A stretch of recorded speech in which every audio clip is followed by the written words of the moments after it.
Okay. We bring you a match in progress. We're in game one. Joe Chagnon versus not Nick Starr. This is Patrick, actually. And he's playing Burn. A different kind of matchup than the one we've had.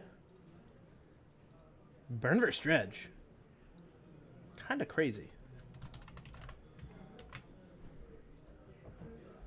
So give me a minute to update these names. Not that it matters much for y'all watching at home, because in the header of this YouTube video,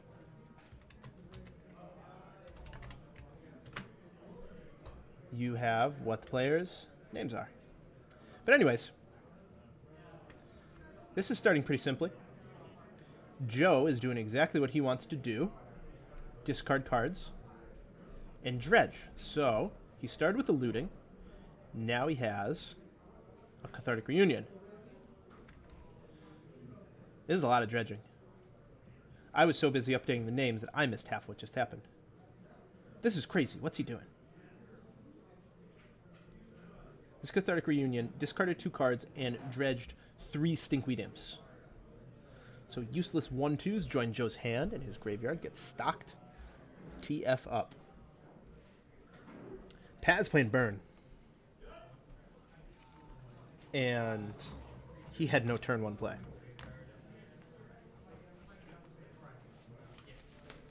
Not a great situation for him. Be facing down 4 power when he only has 1 inspiring vantage in play.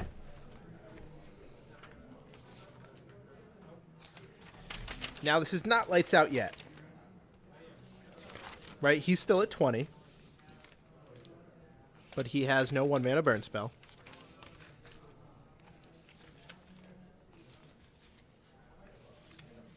His opponent, also still at 20.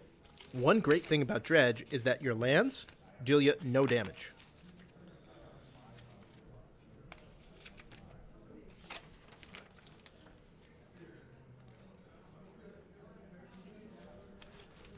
He will cast an Eidolon. That's pretty good, but, you know, Joe has already cast all the spells he needs to.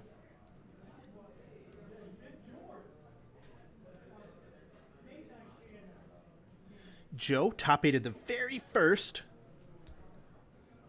event that we ran for the TJ Titanium series. He top-8'd January. Came close a few more times, but has not been back to the top 8 since. He would love to return, especially playing this deck that I've said is good for quite a while. I mean, a lot of people have. I don't mean to take complete credit for this. A lot of people have said it's good for quite a while. But no one seems to play, at least not in this area.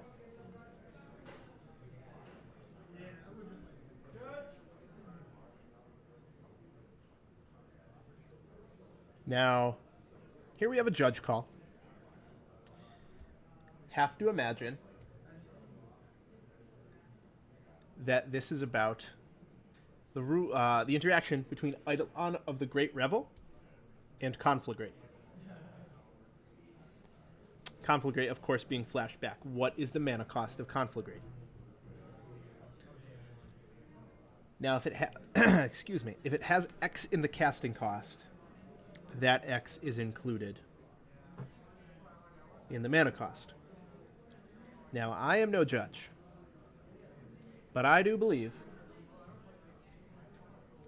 that the spell will not deal Joe any damage. I would go out and tell them that, but I'm not a judge, like I said. They say that those who can't play judge, and those who can't judge are in the commentator's booth. I guess that puts me at the bottom of the totem pole, doesn't it?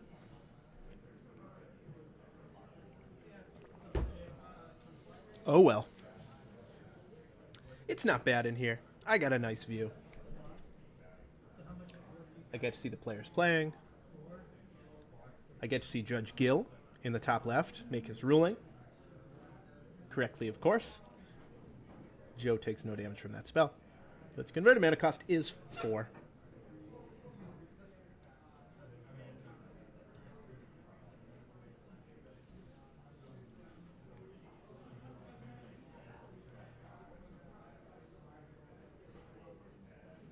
Land drop for Joe means that any and all Bloodghasts return to the battlefield. Joe cracks for 4. Patrick to 14. And at the end of the turn, the prized amalgam will come in. And unless Patrick has some Anger of the Gods hidden in his burn deck, this will not end well for him.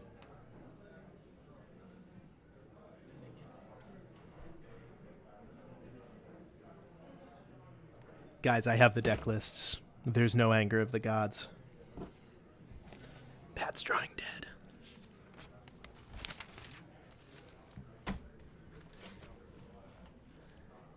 You know, I gotta give him credit, though, because he's trying. He really wants to win this game. He knows he's so close to top 8. He knows he just has to get through Joe Chagnon. But can he do it? He has no creatures. He's facing down 13 power. All the creatures come back, even if they get burned out. Can he do it? Will Joe Chagnon have a medical emergency and need to be taken to the hospital? Because that's about the only way that Pat wins game 1. We're all on the edge of our seats here. Can he do it? Can he do it? Whoa, is this a main deck deflecting bomb? That's crazy. What kind of madman main deck's deflecting bomb?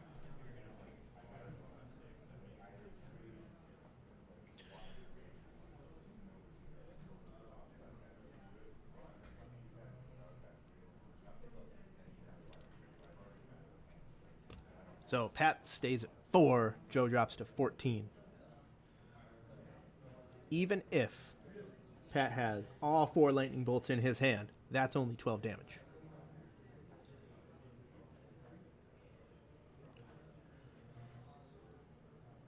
And also, since that's a windswept heath, it has to get Sacred Foundry. Not even untapped. There's no lightning bolt to be found.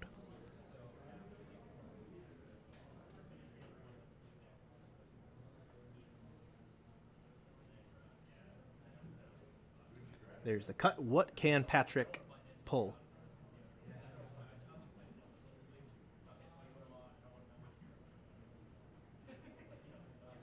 Nope. Not Anger of the Gods. Patrick, my friend. My friend, do not mana weave your deck. That's what it looks like you just did. And I know it's harmless, since you'll be sideboarding. And then you'll be shuffling again.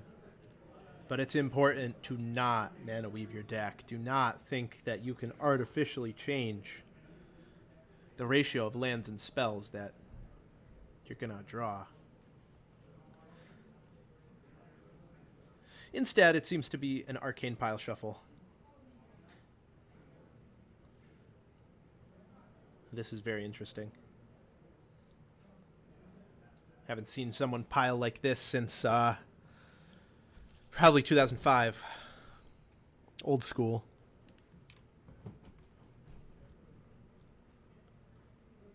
Now, both of these players I'm pretty unfamiliar with. Joe, I've met in passing a few times. I've never played against him. But I know that he goes to GPs, and he goes to invitationals, and he goes to any events he's qualified for.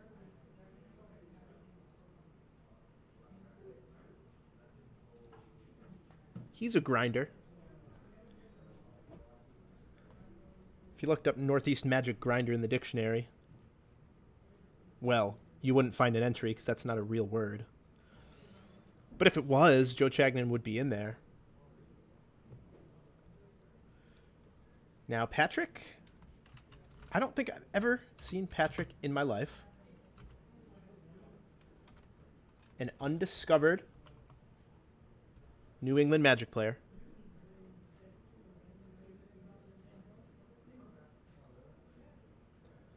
A hidden talent just waiting to be picked up by Channel Fireball or the Pantheon.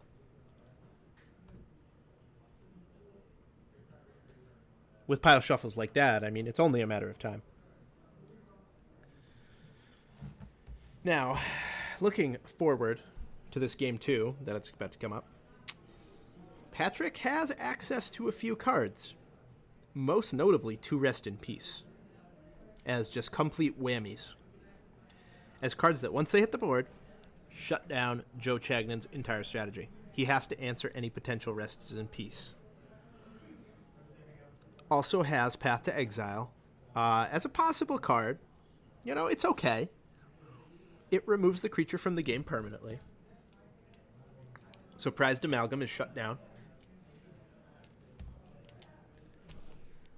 But I don't know. You know, you take out burn spells for cards that don't do damage, like Path to Exile, and you make your entire strategy weaker. Now, I think it's worth it. Don't get me wrong. I would side them in every time and be happy to do it. But it's always awkward when you need a burn spell and top deck a Path.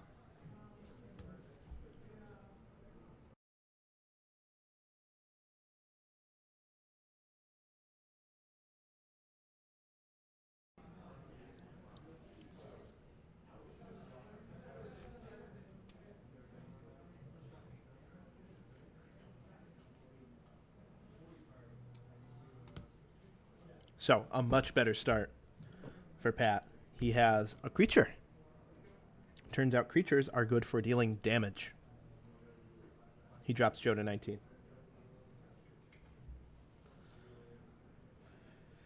Joe's Painless Mana Base. Come into play untapped.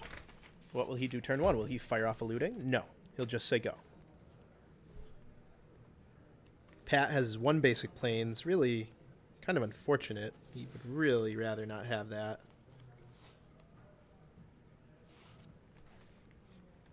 But he does. Maybe it'll help him cast a Path to Exile one day.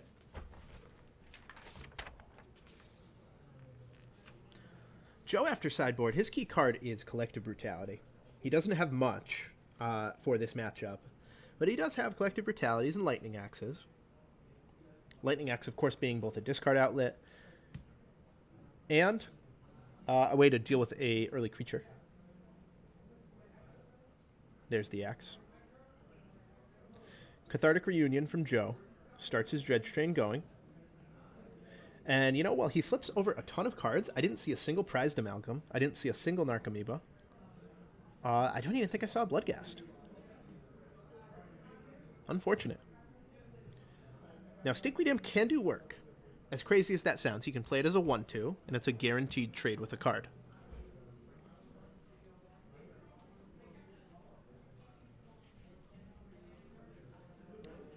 Patrick channels Spikes Made of Lava to directly hit Joe Chagnon's life total. He goes to 6. Excuse me, 5. Wow.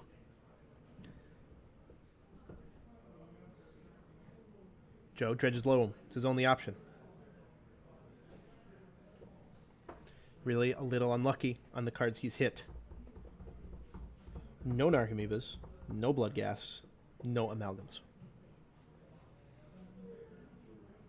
He probably sided out some Bloodghasts. So, Conflagrate flashes back. This will discard almost his entire hand. It will target the Monastery Swiftspear for at least 2. And Pat's head for a few incidental points. Pat drops to 13. And turn is passed. Joe at 5 is dead to a whole host of things. If I were Pat, I wouldn't even play Rest in Peace right now. I mean, I wouldn't even want to reveal that I had it. Okay, that's a lie. I would. But I wouldn't like it. I'd rather just kill him with burn.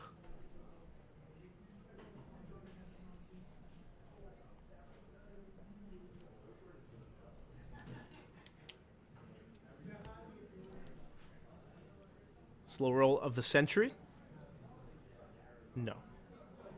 Riftbolt is suspended, and the turn is passed. Joe can dredge Stinky. Finally hits a Bloodghast. Hits 2 Thugs. This is what we call unlucky.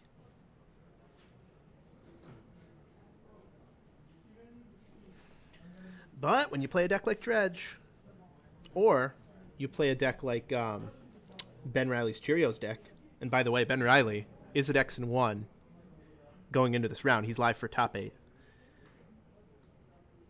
You roll the dice when you play these decks. Right? These decks that must flip cards off the top of their deck effectively. These cards that rely on hitting the right things. And here, Joe does not add to his board.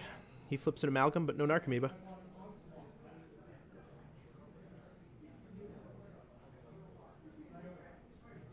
Joe at 2. And is this really a go? 2 mana. Eidolon? Yeah, that's pretty good. That's pretty hard to beat if you're Joe. That means you cannot cast any more spells for the rest of the game. Because even if it's a card that says gain 1,000 life, with it on the stack, and yep, there's the Knot of the Bone. With it on the stack, the Eidolon kills you. So I suppose now his out is Conflagrate the Eidolon.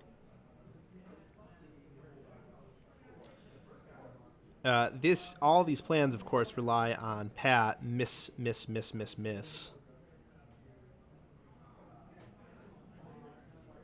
So Conflagrate. X equals 2.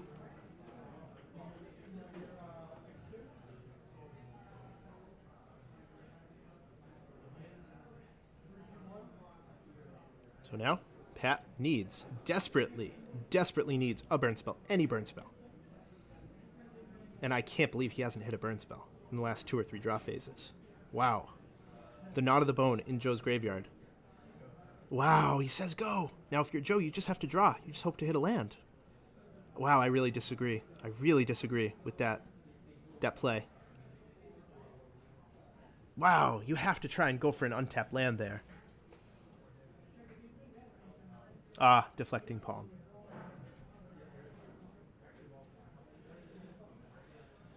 Pat takes game 2. It was looking really dicey there.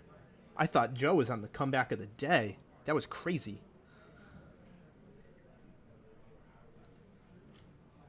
But Pat takes it. And begins his pile shuffling routine.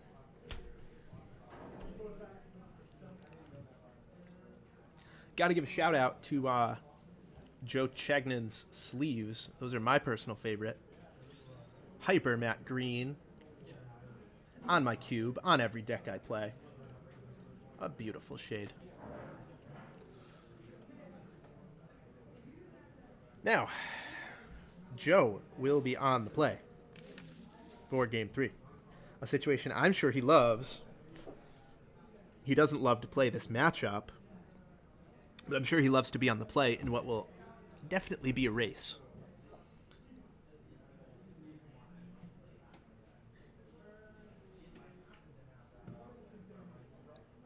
No changes to the sideboard.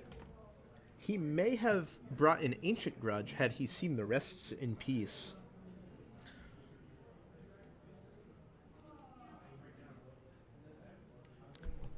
But they might be in there anyway as answers to creatures. You know, it's not great, especially on the draw. It's like your opponent plays a Goblin Guide, gets to attack 2 times before you can cast your, quote, answer, which costs you your entire turn 2. And you've already taken 4 damage from the card. So, you know, it's not great. It's really a bad... I mean, anytime you play against Burn, you're always trading down on mana, right? It's like the very, very best you can do is use like a Dispel or a Stubborn Denial to deal with a spell, or a Fatal Push to deal with a Goblin Guide. And that's ideal, but like you're pretty much always trading down in mana. The average converted mana cost of Pat's deck, assuming that Riftbolt costs 1, is like, let's see here. I mean, it might not be less than 1. It might be like 1.1, but... Or, I'm sorry, it might be like 1.6. Not counting the lands, but that's still really low. Yeah, here we go. These gentlemen playing for the right to draw into top 8. Let's see how we do. Joe on the play. Pat on the draw. Pat has 2 nearly instant win cards in his deck in the form of Rests in Peace. I might have seen one peeking out of his hand there.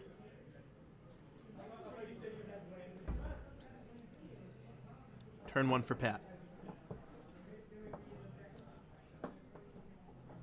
Fetch.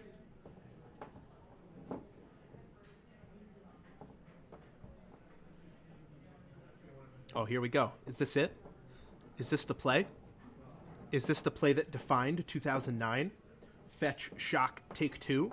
I'm Conley Woods. Wow. A powerful line of play from Pat Scalise. What can he do with his 1 mana? Goblin Guide, the ideal card. Attack for 2. Give your opponent a life from the loan, which is ironically not a land.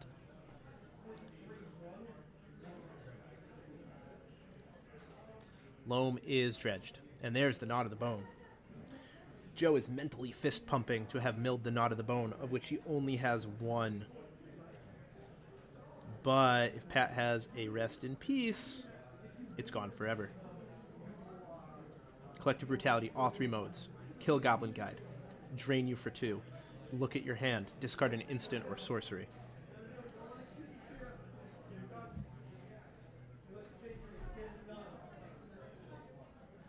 What would normally be a huge swing, discarding Pat's best burn spell, is stymied by a Rest in Peace. Ooh. Ouch. What a card. What a Magic card.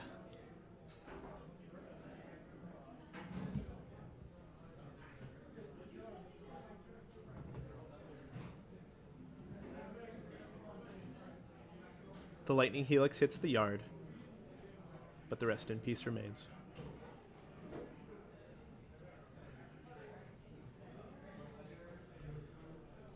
And here we go. If you're Pat, you know what to do. Ladies and gentlemen, rest in peace. I can't yell too loud, because the players are only about 5 feet away from me. Separated by glass, of course, and wall.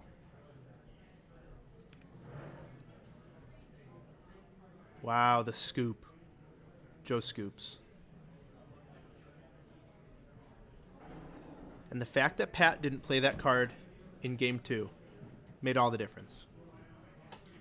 He hid his... I mean, he didn't hide it. He just didn't draw his sideboard card in Game 2. And as a result, Joe didn't sideboard Abrupt Decay, which, I mean, you can't blame him for that. Abrupt Decay is not at its best against a burn deck whose creatures cost 1. He decided that Lightning Axe was the better card to side in, which I can't disagree with, because it is way more efficient.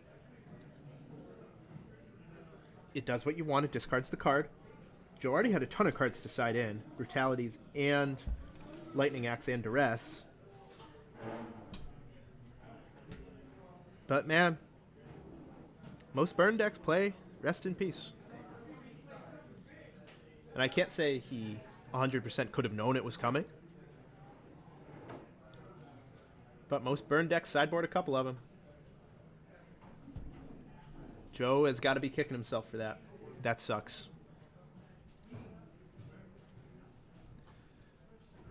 Congratulations to Patrick. Nothing to knock him. He did the right thing. He kept a bad hand in the matchup game 1. Probably heavy on control elements. He couldn't have known that he was playing against Dredge. Probably kept a hand with a bunch of Boros Charms and Searing Blazes. Eidolons. But he did his job games 2 and 3. Right? He sideboarded correctly. He kept the right hands. He drew his sideboard card. That's important.